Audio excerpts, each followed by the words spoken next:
Amanda, I mean, you and I have been talking for 30 minutes offline. I could talk to you all day. I mean, we might as well get some of this on recording, right? Right. This has been fun. It's been fun.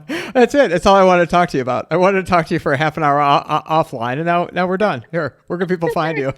Done. That was great. Easy Sunday. You know what a first of all, thank you for coming on, Yeah. Yeah. No, thank you. and what an incredible time that we're living in right now for what you do, what I do. You know, I mean, do you agree with that? Oh, yeah.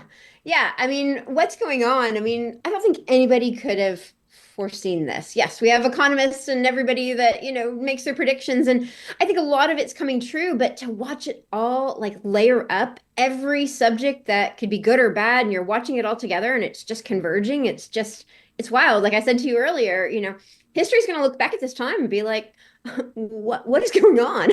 What went on during, 2020, 2025? I think we can add a couple years onto that as well.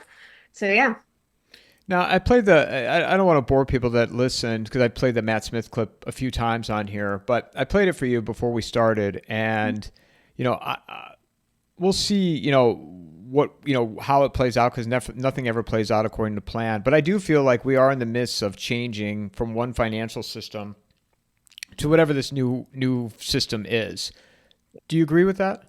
Yeah, there's something going on, and a lot of people have a lot of different opinions, and overall, I think we can see it has to change. And I think that's the overall consensus to a lot of people. It's broken. There's something wrong. With regards to like the way companies are dealing with all of that, I'm seeing a lot of financial wellness programs, that are starting to deal with their employees' financial situations. So you add that on top of the complete economic restructuring, and you know where this is going. It's all credit as we know it. And I think the financial and just the economic money system as we know it is going to change. And I think it's probably going to be over the next, I think we're going to see major changes over the next maybe 12 to 18 months. We'll all notice it. So when you talk about financial wellness, Mhm. go define that for myself. Yeah, yeah. What a lot of companies are starting to do, and I'm actually speaking to one of the execs at Chime here in a few weeks. Um, At what? I'm sorry. at Chime, What's Chime?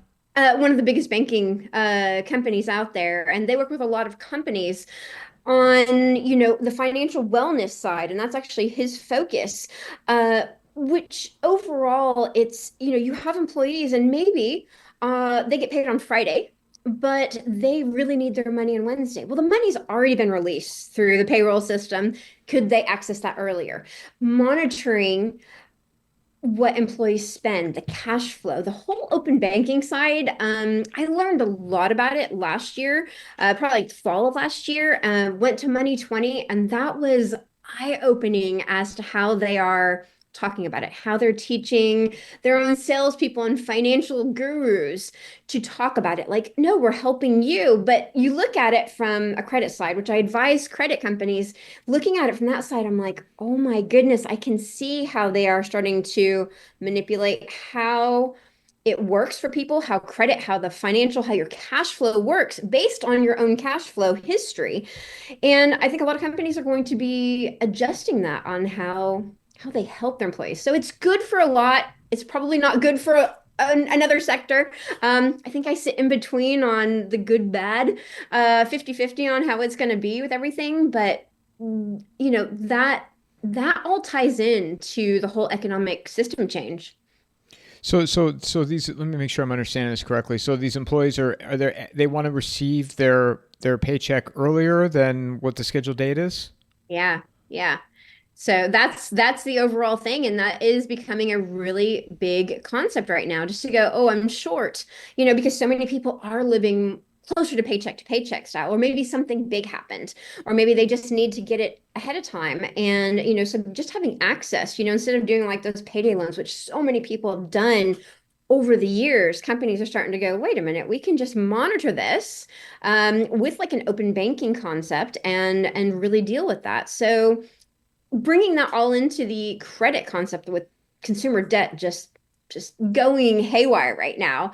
There are a lot of things that they're working on. It's not totally settled, and I don't know all of the concepts with it. I'm not in that field specifically, but seeing and hearing the little bit I am, comparing it to the hiring side, what hiring managers are dealing with, what companies are dealing with, and also just where credit is going, is wild. Actually, it's really wild.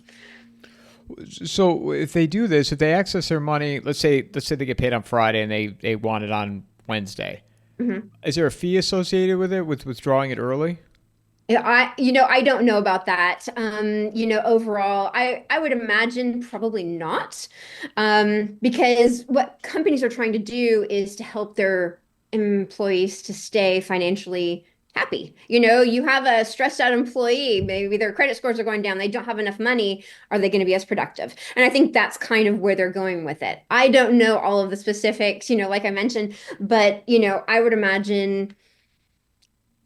I don't know. I don't know where it's going to go, because if they start getting used to having it early, if an employee starts getting ha used to having it 2 days, 3 days ahead of time, whenever it would be available, how much sooner are they going to want to keep having it? So I don't know where this is going, but it doesn't sound great. Yeah, it never stops, right? Like once you start Yeah, moving that needle, yeah, one direction or exactly. the other, it's hard to get it back to where it was. Mhm.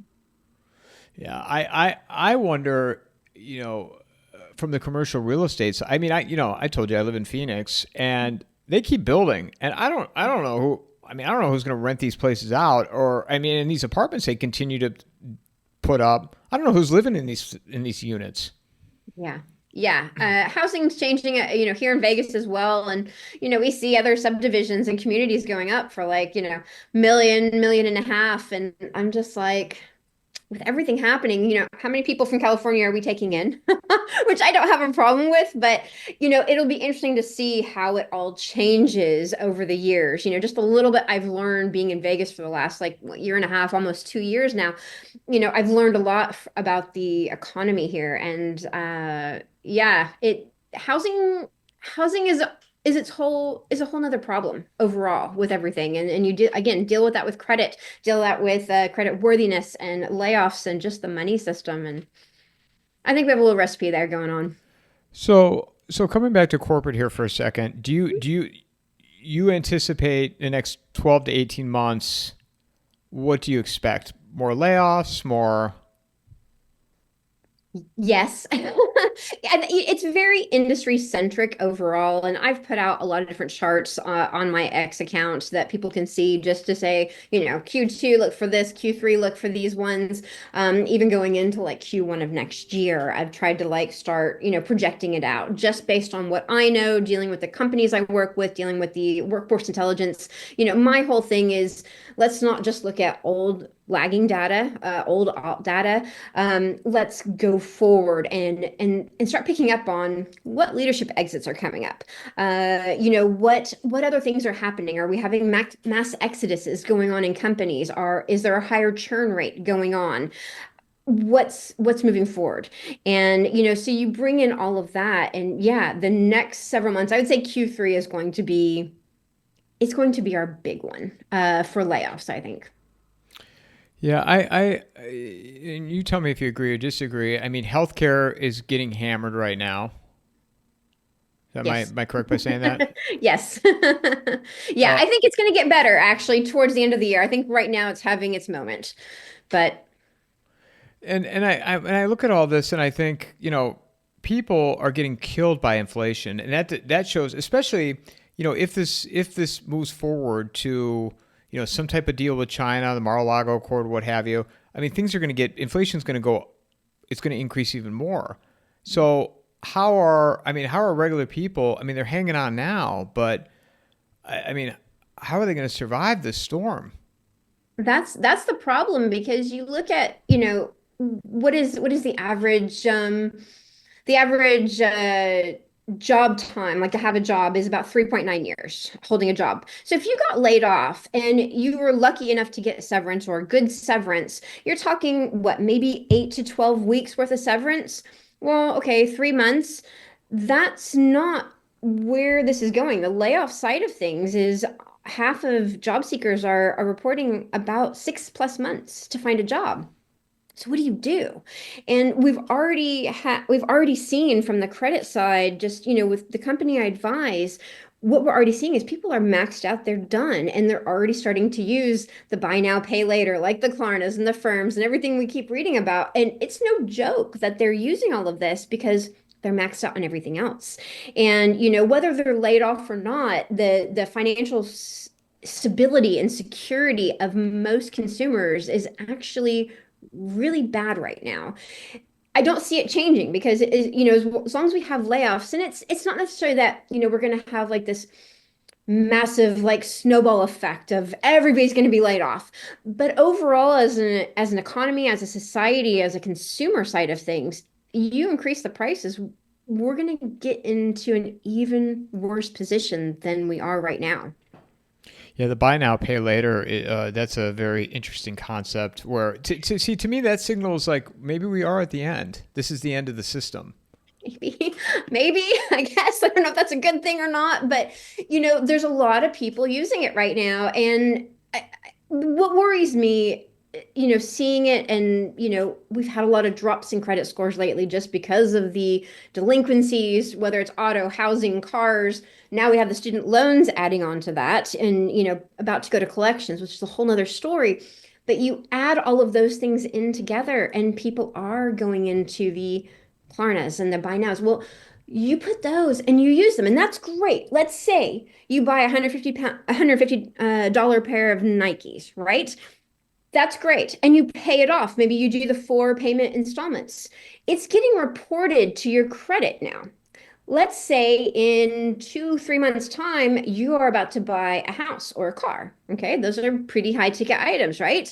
They look at your credit and go, you financed 150 pair of shoes, so it doesn't look good from a lender standpoint. They're just like, I don't know if this is a good situation. When you're talking about mortgages being 1,500, 2,000 or above, I think they're way higher now. I think the average, I'm not sure, but they have to take all that into consideration. And then again, like I said, like the whole student loan delinquencies that are going on, you don't want to be lumped into those. So you have this massive mix of a bit of a disaster in the making right now. And maybe it will be the beginning of the end, and everything will kind of, repair itself. And maybe that is part of that whole Mar-a-Lago thing, the economic thing you were mentioning as well.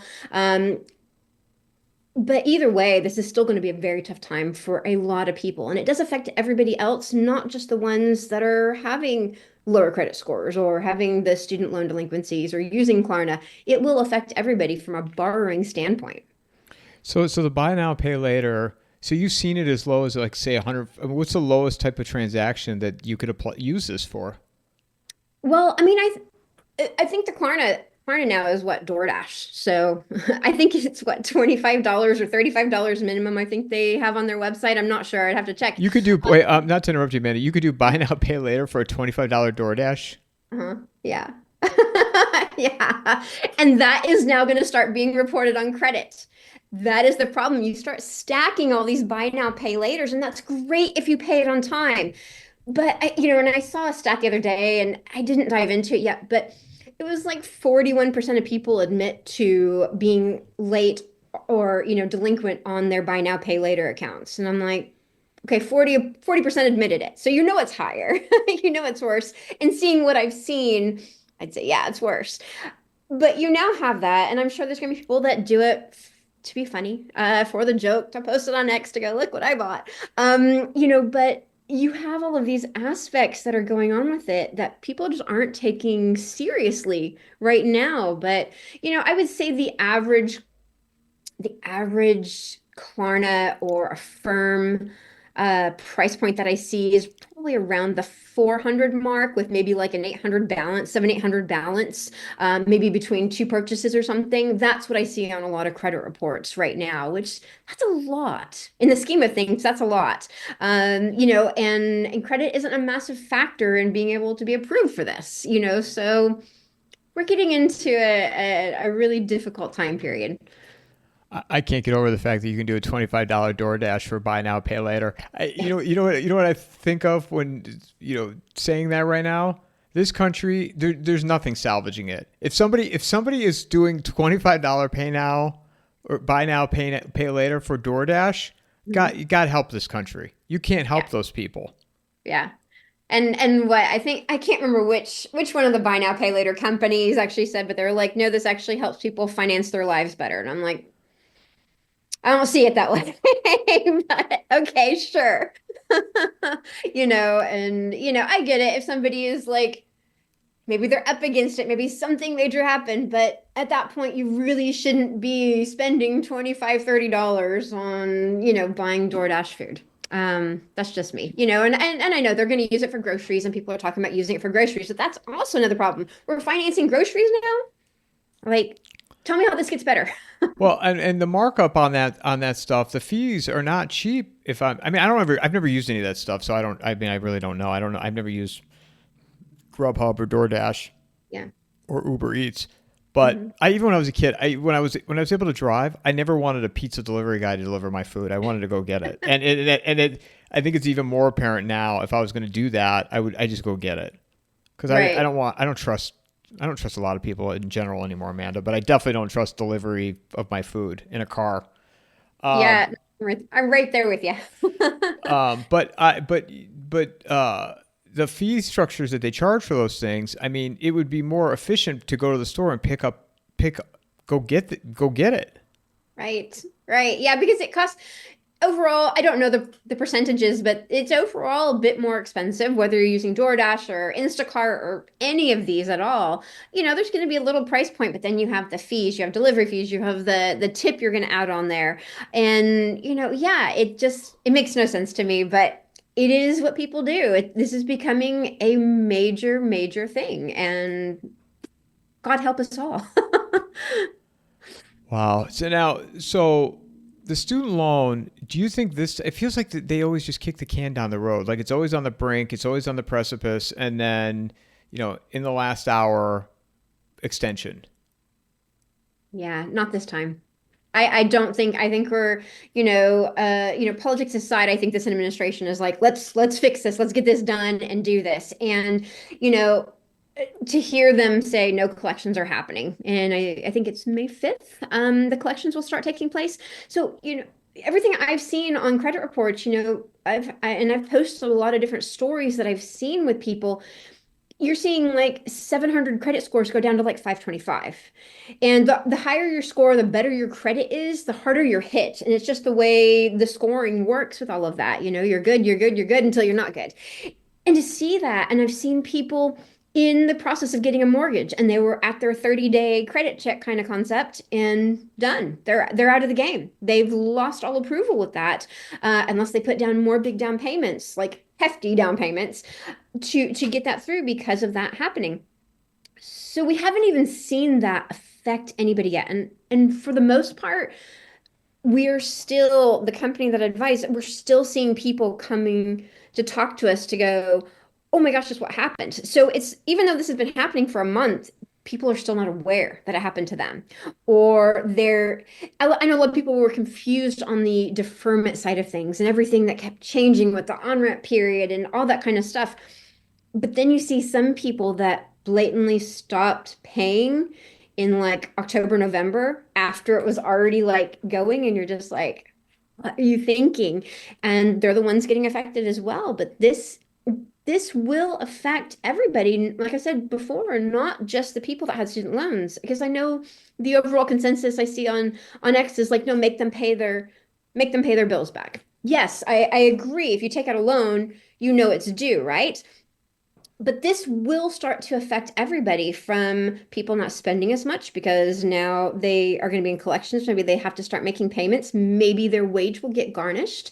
All of those things are on the table. And I don't think we're going to see a reprieve happen for most of these people. My advice is if you've got a student loan that you haven't paid on, contact your servicer ASAP, so that you don't fall into that trap. Because once that happens, once collections hit, collections will be a separate category on your credit file. So you're going to get your points are going to get done again. And, and it's just going to be this like steamroller effect with it all. And yeah, I don't see it changing anytime soon. And like I said, you add all of that with everything else, and you're just like, you know? What is the biggest flashing red light to you right now? Is it the student loan? I th I would say it's overall that consumers with, a challenging credit report, whether it was student loans or not, they have a head in the sand mentality over it all. Well, maybe in like 2 months I'll get a better job. Maybe in 2 months I can save enough money. Maybe a family member will die. I've actually heard that excuse. It'll get better. So they're not really dealing with it. And companies are wanting their money. I'm not seeing anything more along the lines of the like higher collections or higher lawsuits or anything like that, taking them to court to get their wages garnished. I'm not seeing a big increase in that. But I think over the next several months, we will start seeing that more and more often because companies have got to make it. And, when you're dealing with inflation and all the rising costs for companies as well, they're not just gonna, hold the bill for you. But I mean, in terms of like student loan crisis or commercial real estate or more of this buy now, pay later, or what in your mind is the biggest like flashing light where like it could potentially, spread? Or the biggest threat to you right now? Oh gosh, if I have to pick one, I would say the whole concept of the buy now, pay later, because it is so rampant and nobody really sees what it happened. We haven't had it on credit like this. Big purchases, yes, with Care Credit or Affirm or things like that. But now it's like any purchases. You start stacking those, you're going to start having to pay more to get a loan for a car, for a house. You're going to look different because they're going to see you're financing your life. And that is not a situation that anybody really should be in. And you add all of that to just consumer debt, just, skyrocketing as it is.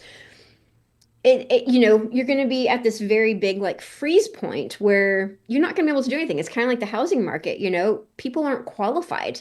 Yes, people are still buying houses. Houses are still going up for sale. But it's a lot harder to get qualified, and you're going to have bigger down payments. And even if interest rates come down, and even if housing prices come down, the consumer debt crisis is what is actually fueling a potential freeze here in the next several months to a year, being able to do anything at all. Well, I think what people, where they get, they don't understand. They'll say, "Yeah, this is the way it's supposed to be. Tear it all down." And I'm not saying I'm against that because I don't believe the system is salvageable at this point. I mean, do you? It feels hard to believe that some days, and some days I'm like, no, we can do it, and then But you even kind being of go back to objectively work. looking, not to cut you off, but being objectively Yeah. and looking where things are, I again, this is just me, in my opinion, but the system is so rotted to the core, and I don't see it being salvageable, no matter who's in the White House. Exactly it. It's funny because I'm Gen X, and I think no matter what generation you look at, we were not taught finances, credit, what goes on.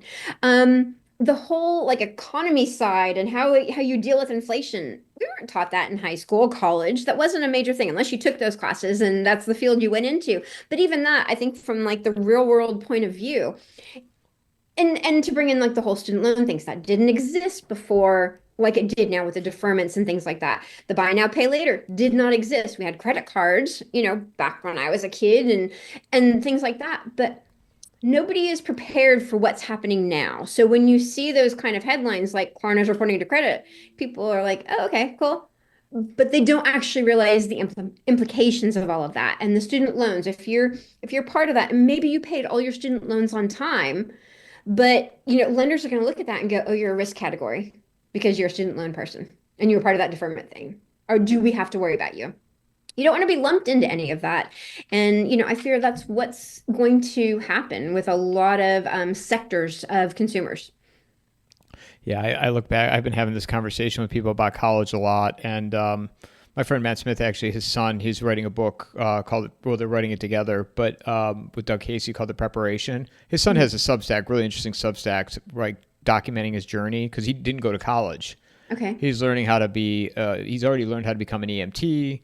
He learned how to sail. He fought wildfires in EMT school. It led him to Oregon to fight fires. He's getting his private pilot's license now because the value of a college education anymore. It's like they don't teach you anything. I mean, I didn't learn anything. The only thing I learned how to do was Friday nights, Thursday night, Friday night, and Saturday night. I learned how to go out and have a good time, and then I felt awful Friday morning, Saturday morning, and Sunday morning. Yep. But they do nothing to prepare you for life. And where I'm going with this is, I mean, I remember being on campus walking from the student center to my class, and there was people from Citibank just pushing the credit card app, $500. Mm-hmm. Yeah. Yeah. That's exactly what happens. I'm not a fan of college. Yes, if you're going to be a doctor, you can be my doctor. Please go. And there's certain industries that need to go. But overall, with the way college education is, going to college fairs is honestly the scariest thing if you are looking at it. If you are standing outside the box looking at what goes on at college fairs, because it's a sales pitch. And they bring you in with cool swag and pencils and maybe a t-shirt if you're lucky, and it's just sales pitches. And you see all the interesting things with the federal government now, like blocking the stuff with Harvard and all the different in Columbia and all the different schools that they're blocking money with. And you watch that going on, and you're like, yeah, no, this is just a money grab. And it's sales. I get it. It's a business. You have to look at colleges as a business, but yeah, you don't learn what you need to learn. And I know a lot of people will be like, oh no, but you have to go to college. I didn't go to college, and I've run successful businesses for the years. And it's not that it is for everybody, but it is a case of you have to learn real world skills. And like you said, learning other things on your own, and like what he did, that's what life is. You have to learn real world, and that is not taught in college. And from a financial standpoint, from credit, from what to do with jobs, seeing what, college counselors teach their grads as they're looking for a new job, it's no wonder they're not finding a new job. They don't know how to do it either, and it's frustrating. It's very, very frustrating to watch. Well, and also too, I never thought at the time, but one, the cost of it today is so much more than. I mean, I was in college from '96 to 2001, Mm-hmm. and I was fortunate because I worked for a company that reimbursed me part of that time for my tuition. So my student loan debt was pretty minimal, but I paid it off. And I mean, I know people my age that are still paying off their student loans. And today, like I went to Kent State University in Kent, Ohio. Somebody said that it's 30 grand a year to go there now. So you're going to put yourself, I don't know if that includes the dorm and all that. So I guess if you live off campus, after year one, maybe it goes down a little bit or less than that. But for 120,000 to get a marketing degree or a finance degree, I don't see the value in it. And so, if parents have the financial means and they want to put that money out, that's on them. I would never do it, but whatever. But to have a kid just bury themselves in debt, you become a slave right out of the gate. Yeah, yeah, totally. I spoke to one of the deans at Stanford recently, and they were a dean in public health, and they were very worried about, the public health degrees, and they're like, what do I tell my grads? And I'm like, tell them to look at adjacent jobs and adjacent industries, because, their solution was like, oh, should I just tell them to go work for UPS or something? I'm like, no, no, no. These are highly talented, educated people. There's jobs available. And I think what a lot of people miss or, forget is that even if you get a degree in something, just over the years dealing with that, I've dealt with like 25,000 people going, on their career path, and they rarely are using their degree for the job they're going for.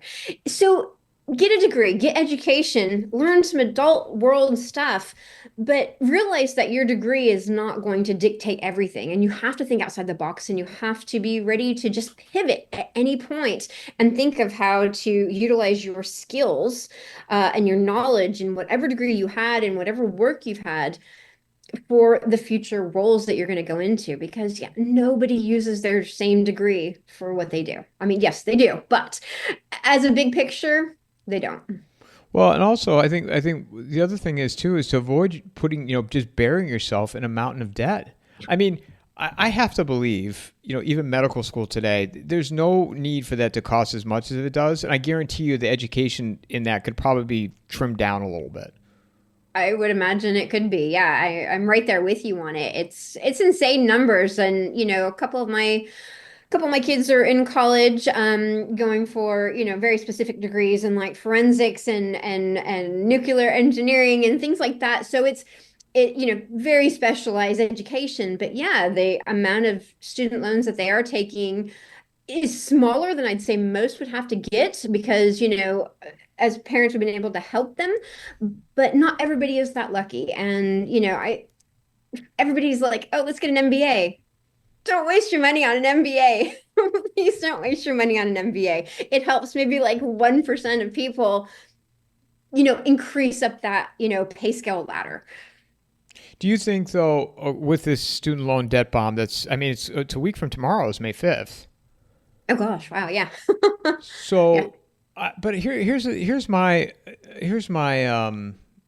skepticism with it because I just can't see them changing the model because they need kids to enroll in those schools, and if enrollment drops, state funding drops. I mean, these colleges aren't going to survive. So, I mean, do you see the model, the access to student loans going down? I just can't see them doing that. It has to change. And, I think I'm in a weird camp, and I have a very different point of view from a lot of people. And I'm more like, if companies, there's a lot of companies that pay for degrees, or reimburse you for that. I really feel like that's where it needs to go. And maybe that is partnerships with certain universities. Watching like Gen Z change and not be such, gung-ho going to college as much as other generations, you can see the differences. You can see what's happening. There are changes afoot. I don't know what it looks like. I don't know how colleges are going to survive this one. Collections will still happen. They happened before all this deferment happened. I mean, that was a normal thing. This isn't something new or totally out of the box. It's just going to affect 9 million like that, unless they've been in contact, and set up a payment arrangements. And, which from what I hear, you can do it for like very little a month. So, like I said, if you've got that, do it. But yeah, what colleges are going to do beats me. Yeah, I mean, it feels like there's not only in healthcare but academia a potential consolidation where some of these smaller schools. I'm seeing some of these smaller colleges cut sports programs. Yeah, I would imagine they are. Yeah, they kind of have to at this point. It's not the big money generator that they used to be, right? And in healthcare too, you're seeing consolidation where these smaller like regional health centers or health or hospitals they can't survive either. Yeah.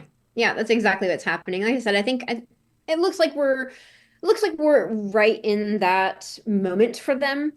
And I think the rest of the year, from everything I'm trying to remember, I think it's like more like the end of Q3, moving on to Q4 and going into next year, they should be good again.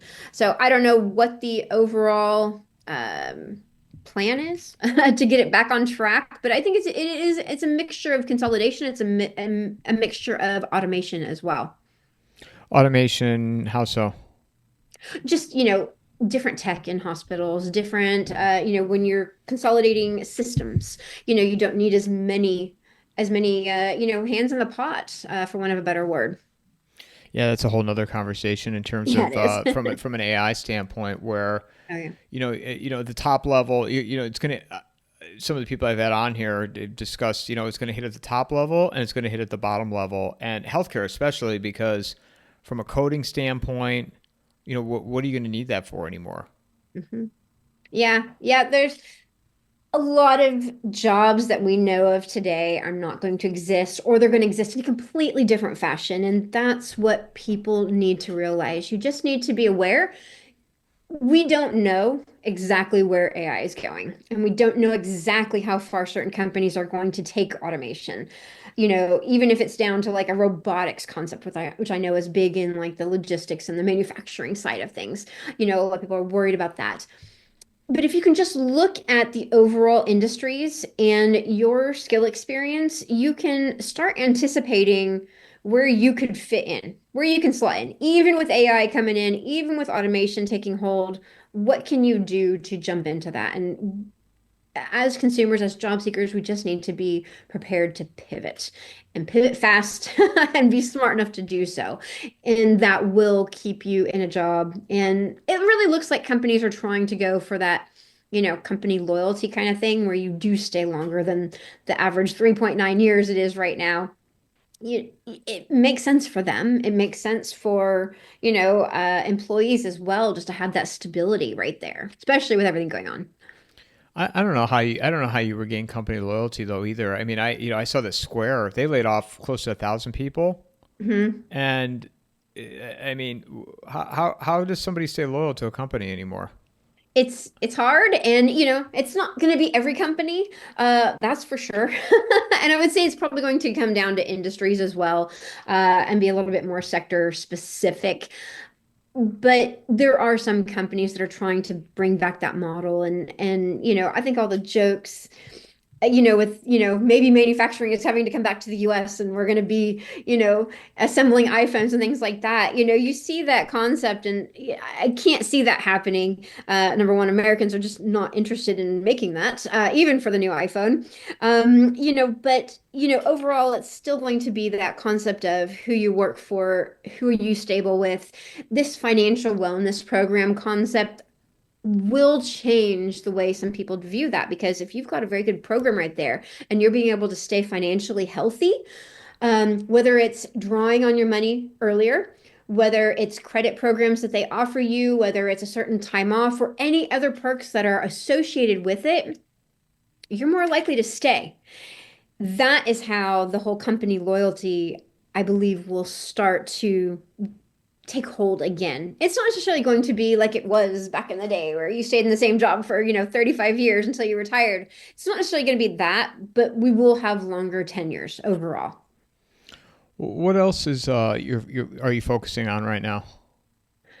Oh gosh. My big focus is looking at everything that's what's happening in the future, and building those projections. And the clients I work with, whether it's corporate or investors, hedge funds, they're like, okay, what is about to happen? And it's not just on the financial side. I'm not a math girl, that's for sure. But looking at what's going on, industries, the adjacent industries, and anything that could affect them. So building out those projections right now, and I think overall that is my main focus.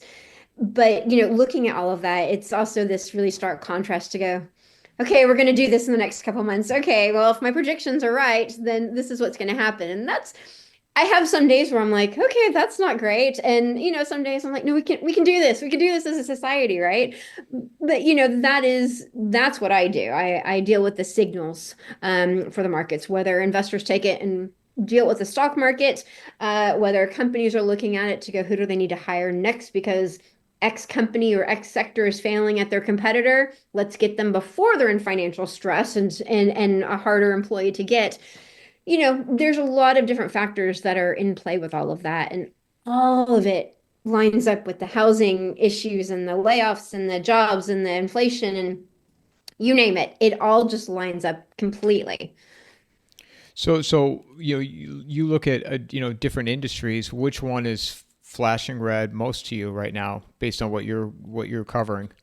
I'd say logistics is hot right now, in a not great way, and that a lot of that has to do with the tariff side of it, and it hasn't even hit yet. Not fully, but they are a big one for automation, and they are a big one for consolidation, and we've already seen that, and I've seen some different people on X, even talking about it, what's going on with the trucking side, what's going on with the shipping side, and that will, as much as it's not necessarily the biggest amount of layoffs that are going to be the problem with all of that, it's how it is going to trickle down into everything else, from retail to smaller businesses as a whole. We're going to see more layoffs, and I think it's just going to whittle its way down with all of that over the next probably 6 months. Again, it's that whole converging of problems. That's the worrying part. Yeah, I have. Do you know Craig Fuller of FreightWaves? No. Company FreightWaves, or yeah, Freightwaves. He's coming on Wednesday, and he wrote something last night. I'm trying to pull it up while I was talking to you.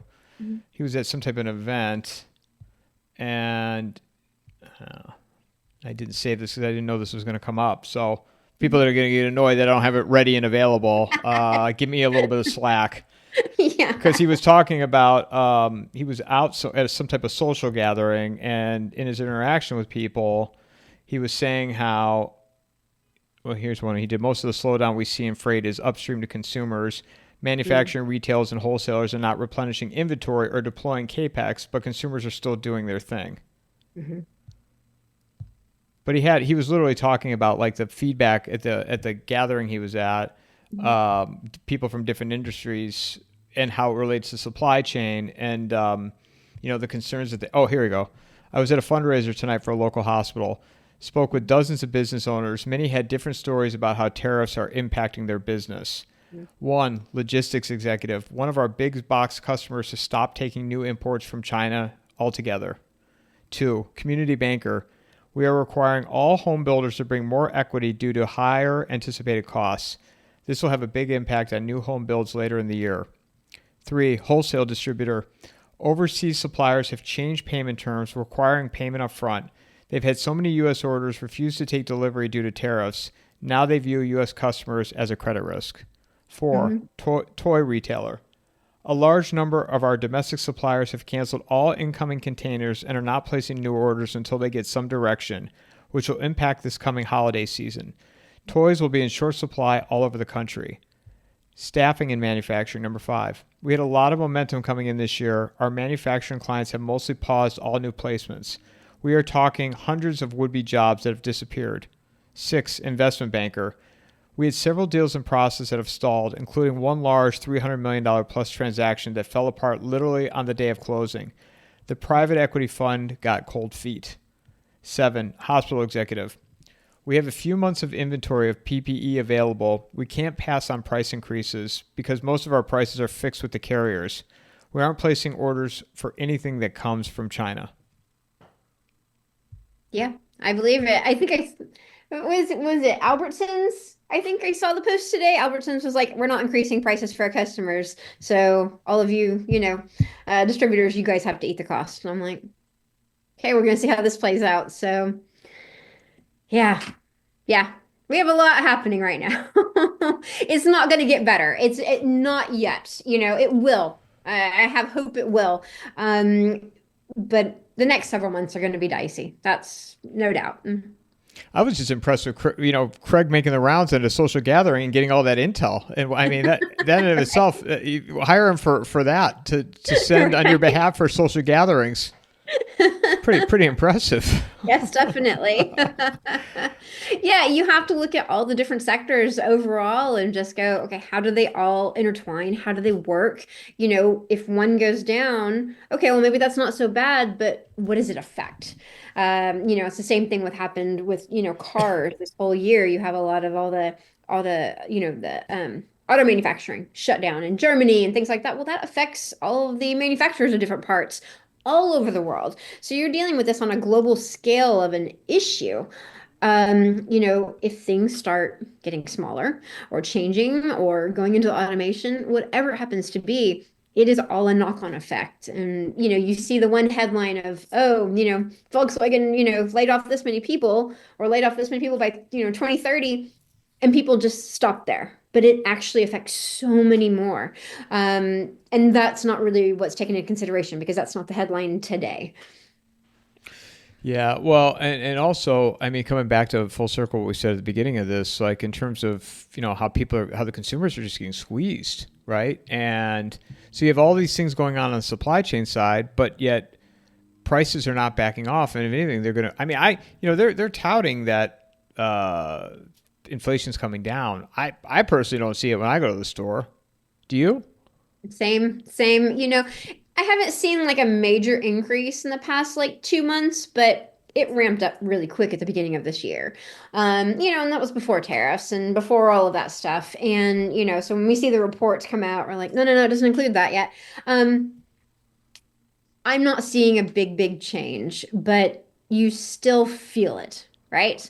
And with wages decreasing even just a little bit, you will feel that pain, which is why more and more people are using credit cards to finance groceries. They're using buy now, pay later to finance groceries. And it's not going to be the masses on that. I hope not. I think the stat was like 25%, which is a lot, but hopefully it doesn't increase a lot more. Um, but that's the worrying factor that we have to bring into all of this.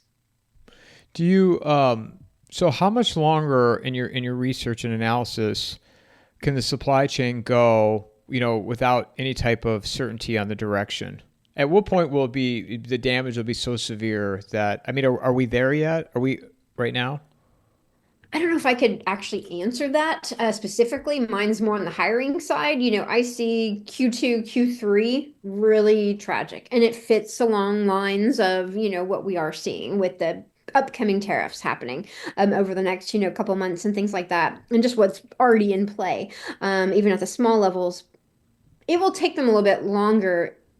I would say probably the beginning of next year, they'll probably come back into force more because once we can stabilize as an economy a little bit better, um, it's going to get better. And a lot of companies are going to be able to hire. And the hiring next year is actually looking pretty positive. Like at the end of Q1 next year, it's looking pretty good. I'm actually pretty happy. I'm not going to be the doom and gloom poster anymore, right? Going, oh my gosh, the sky's falling. Q1, Q2 next year looks pretty strong. And that's even taking consideration all of the stress tests that I put on my models with everything that's happening right now. So fingers crossed, even logistics will be coming back, right?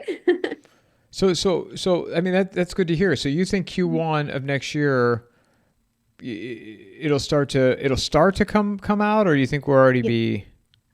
I think we'll be feeling it pretty good at the end, probably the end of Q1. I wouldn't say January, probably the end of February moving onwards. But so for everybody that's like waits till after the holidays to start applying for jobs, go ahead and get it in before the holidays so you can be the first they contact as you're going into the new year with everything.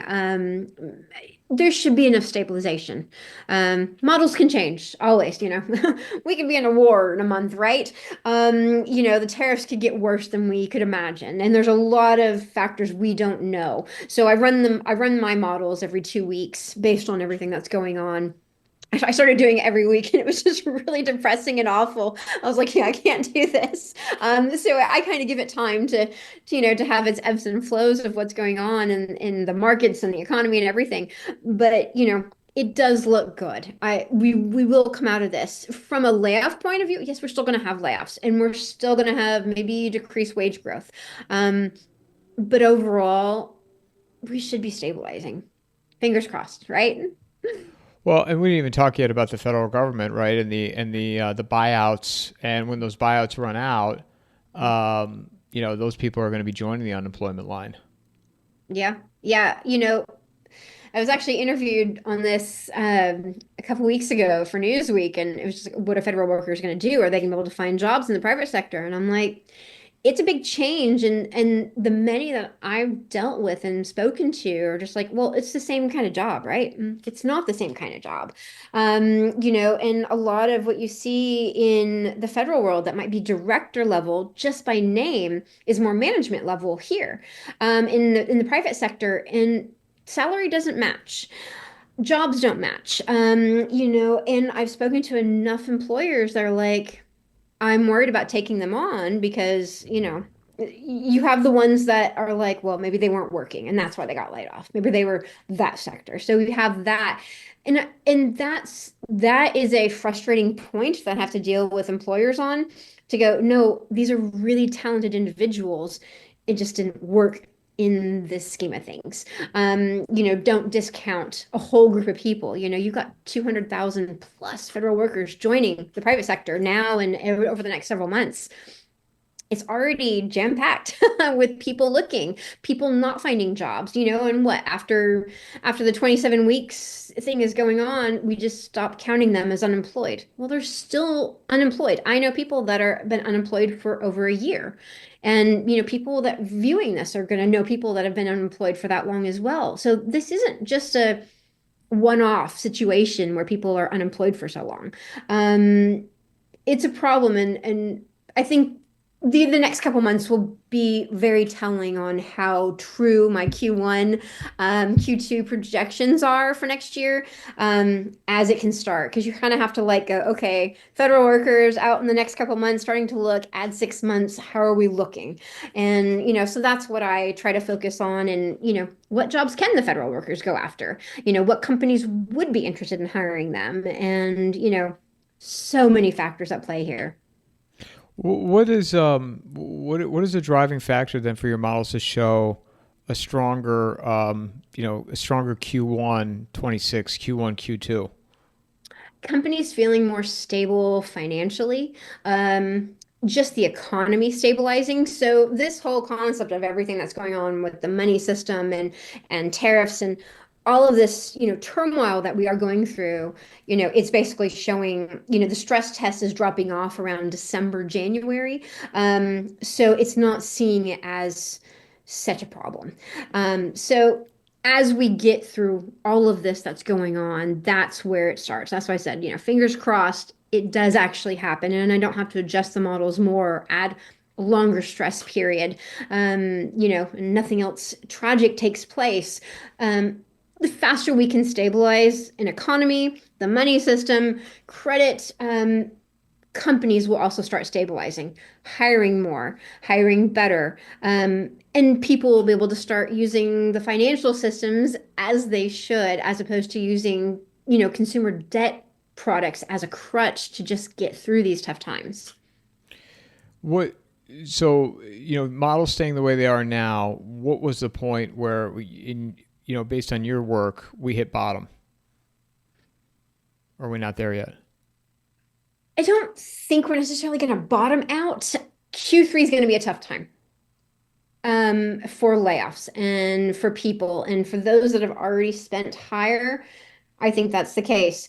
Where everything looks, when you go back into history, I would say we hit those recessionary periods around May, June last year. And it's been hard. And, since what, I'd say maybe the fall of 23 is when you knew we had a white collar recession going on as well, especially with jobs. So you factor in all of those kind of things. And that's probably where it really went wrong. And, as I said, it has nothing to do with administrations either way. This is just where we are economically. This is where, yes, there's factors on everything, but this is kind of just where it all kind of landed, unfortunately. Whether you're looking at, business theory, business cycle theories, and I know some people do that, and there's a million and one things that you can look at to go, what caused this? I would say it happened last May, June. Q3 this year, we're gonna feel it pretty good. But again, hopefully next year we'll be on the up and up. What role do you think private equity will have in the future? I hope none. Um, you know, what I've seen, and I deal with a lot of startups as well as an advisor and mentor, and seeing some of that coming into the smaller businesses, that's worrying as well. It's so easy to lose your company to that, to NEP firms, and business model solid, right? But it is a dangerous thing for a lot of small business owners for sure. So we'll feel a small effect probably, overall from the layoff standpoint, if that does take hold more, as I think a lot of people do believe it will. I don't really focus on that side, but my opinions on what I've seen, I don't like it. Well, and why I'm asking is, one, in terms of, with higher rates, is that going to limit them, to be able to acquire? I mean, they're like acquired everything now, aren't they? Like bakeries and plumbing and Everything. yeah. They're acquiring small town America. And as much as people are worried about like companies or BlackRock or whoever, buying up our houses, well, now we have PE firms buying small town America, real life businesses, the ones down on Main Street. What is that going to look like in a few years? Your guess is as good as mine. And people push back. They're like, well, it's capitalism. I'm like, well, no, because if they didn't artificially keep the rates as low as they did and make money so cheap to use, you Yeah. wouldn't have all these PE firms, right? I mean, in my opinion. Yeah, that's my guess as well. It's enticing, it's helpful, it sounds good, right? And it can't stay bad for long. It's that head in the sand mentality, even with that, to go, no, this will work. And when it doesn't, it's not good. And it's not good on as a whole. And to see how many more are getting affected by that, I do understand the concept of business. I do understand what they do. And it's great when it works, for them. And it was great when it works for the small businesses, the bakeries and such. Um, we're just going to see a lot more of a downfall with all of that. What about in terms of, from a credit standpoint? I mean, banks, if they're not continuing to put out new projects, new, underwriting new loans, they can't survive. So Yeah. what I don't understand is, I mean, if they start tightening things, kind of like the student loan question, they need kids in those schools in those chairs. Mhm. I can't see them. I just, this again because of my skepticism. I get labeled a doomer all the time. I mean, how are they? How are they going to start doing the right thing? I can't see that. Can you? I can't. It is that you're between a rock and a hard place with it. And for me, what I believe from everything that I've seen, and I only know a small fracture of this industry, but the whole concept of this open banking and what this is doing and how it's changing credit and how banks and such are monitoring your cash flow to offer you other options or offer you other money, and ways you can manage it better. They're already on top of that. So it is, I believe, just a case of, how this will change and how it will change over the next, year or so, as it becomes more of a normal thing. And yeah, open banking's an interesting one. Genius idea, genius marketing among their industry. Gotta hand it to them. But what it does to the average consumer, we're yet to see on all of that. But it'll be good for some. That's for sure. So you wake up tomorrow, Monday morning. What's the first thing you're looking at tomorrow? Uh, I don't know which earnings calls are coming out tomorrow, but that'll be my first thing. Yeah, somewhere between 5 and 6 a.m. I'll be checking out earnings calls before the markets open. That's kind of where my morning starts, and I do some quick runs on those models just to see, where we are at. Is there something that's significant on hiring that, you know, my people need to know about? Do I need to run a report? Things like that. And then I try to jump into X and go, oh my gosh, did you see this? And just kind of divvy it out a little bit. Most people don't care about the signals that I pull. It's one of those things like, oh, we'll think about that later. Whether it's good or bad. It's not happening today. My stuff is mostly several quarters out. But it's all telling on how it all works. And I've got a giant like 6x4 whiteboard in my office here that I look at all day, and it has all the different like stock tickers that I track, and to deal with that with what's going on with employees, and when how many I think are going to go down based off of maybe they filed like disposal activity money, whatever they've listed severance maybe in a Q10 or something like that. So I'm going through and calculating it. I'm talking to my sources. That's what my morning looks like pretty much every morning, just to start seeing what's happening in every industry in every sector. Where do you get your news from? Me, I mean, I look at everything. I'm like I said to you before, I'm not really big on lagging data, BLS, things like that. Yes, I'll post about it because people understand that.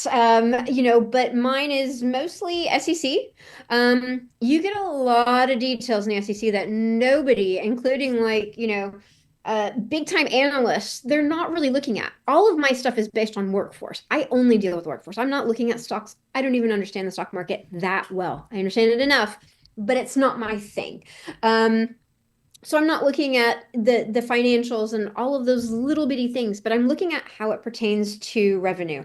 So my biggest amount of news is number one, insiders, my contacts that can tell me things. I have a lot in oil. I have a lot in aerospace and aviation as well.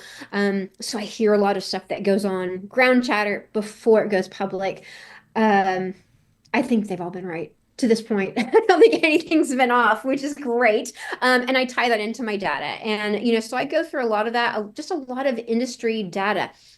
All companies put out a lot of reports. And if you know what to look for, you can read between the lines with all of it. And again, my stuff only pertains to hiring and layoffs and things like that. Any of the workforce intelligence you need to know. If you have leadership exits, who were they? Where were they? What's going on? And I will look at like alt data for like, workforce stuff like talent and go, does this actually match? Or do I see this as a problem? Do I not see this as a problem? And just kind of build an analysis based off of that and run revenue models and, employee, EBITDA per employee models and run all of those because that can really tell you the health of where it's going in the next couple quarters. So we've talked for an hour now. How do you Wow, feel? that was quick. Oh, I mean, technically we've talked for an hour and a half because we spent 30 minutes chatting before. Yeah. Amanda has a very interesting backstory about herself that maybe next time we can go into that. She's like, can I say this? You've lived all over? I have. Yeah. I have. Yeah. Yeah. I love it. Yes. So we'll have to do that on another show. But yeah, I've lived in almost every single state except Alaska and Hawaii. So don't hate me on that one. But yeah, I've lived in every other state and it was a fun time traveling. I miss it. And ready to start doing that here in a couple of years. Do you have a idea of where you'd want to be permanently at some point, or are you just going to keep moving around? I can't stay still. And my husband is exactly the same way. We've been married over 20 years now, and both of us have that itchy feet. Once we're in a place for about 3 to 6 months, we're like, yeah, it's time to go, right? So we have that. Ultimately, moving to Europe in a couple of years when my youngest graduates high school, I'm gonna keep traveling. I will never stay still, I'm sure. So have a home base in like Spain. My husband's English, so he always jokes he's English. He has to retire to Spain. It's kind of like the whole like Northeast to Florida movement. But have a base but keep traveling. And I love it. When I traveled years ago, sold everything, car, house, everything, and traveled with just a like a carry-on suitcase, laptop bag, and maybe the kids had the smaller bags. And it was fantastic. Very hard to get rid of stuff. Not like from a sentimental point of view, but we accumulate a lot of stuff as consumers. Even if you live in a minimalistic household, it's insane. Do you now in your work, do you pay attention to what's going on in the European markets then too? Yeah, I have some global clients, mostly in like the fintech sector. So I kind of really watch that. But overall, like from a company health standpoint, they're dealing with the same issues with hiring and layoffs that we're seeing. It's different. Employment is different over in Europe, and elsewhere as well. Um, you know, they're going to have their own problems. And it's not going to look exactly the same, but it's not great for everybody. I think even consumers over in Europe they're feeling it as well. And now you've got the tariffs on top of all of that that will affect them just as much as us, but in different ways. You know, yeah, That was going to it'll be my be, next question. Who's in worse shape, Europe or the United States? that's a tough one. I guess it really depends on which way you look at it. Oh gosh, I don't think I could choose. From a credit standpoint, the US. 100% definitely we just are ignoring the fact. That the whole debt side is we're ignoring it. From a workforce point of view, I would actually say Europe is going to feel it a little bit harder, specifically like the UK as well. Um, just because their hiring methods are very, very different. The way you kind of go in through a probationary period and things like that. Brilliant. It doesn't work over here, that model. But I think it's going to start feeling a bit dicey over there. And I think it's harder to live in Europe when you're unemployed for like 6+ months. So we've talked for over an hour. Excuse me. We've talked for over an hour now. And how do you feel then about the state of things? It's looking up. Like I said, I look out so far that I'm like, okay, we can do this, right? We can do this as an economy. Yes, I know everybody's like, oh my gosh, you just post the worst possible things and you just like doom and gloom every day. And I'm like, Well, no, I'm just posting facts. I'm posting projections on what's going to happen, and if the oil industry is going to be laying off 9,000 people, would you like to know?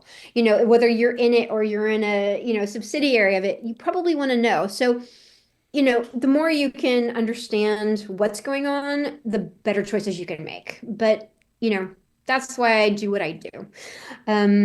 But overall, I'm fairly optimistic. I know it doesn't seem like it, and everybody's gonna be like, "Yeah, I've read your ex. I know you're not like super optimistic, but overall, I am. We will get past this hump. We always have.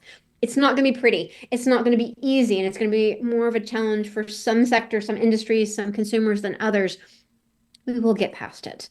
And whatever it looks like at the end, it's not going to be as difficult as it is. Will we go through this again? Yeah, we will. It's never just always been roses, right? And so, you know, always ups and downs, but be ready for a little bit of a bumpy Q3, but let's look for Q1, Q2. I'll keep you all updated. Where can people find you, Amanda?